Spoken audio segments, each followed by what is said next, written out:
Bismillah. Aprelin ikinci yarısı maliyyə baxımından ən real proqnoz belədir. Buğa, maliyyə baxımından ən stabil yüksəliş səndədir. Pul birdən yox, tədricən artır. Ən doğru strategiya qənaət plus ağıllı yatırımdır.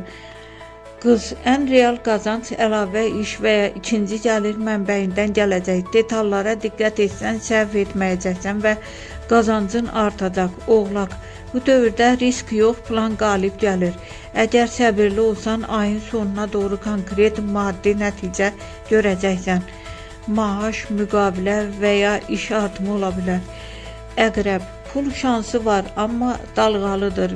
Bir gün qazanc, bir gün xərclər arta bilər. Düzgün idarə etsən, sonda qazanan tərəf sən olacaqsan. Dolça, gəlir şansı ideyalardadır. Yeni fikir və ya yeni layihə pul gətirə bilər, amma dərhal yox, biraz zaman işləyəcək. Ən real nəticə, ən stabil qazanc buğa, oğlaq, ən çox fürsət qız, dolça, ən riskli amma qazanclı əqrəb.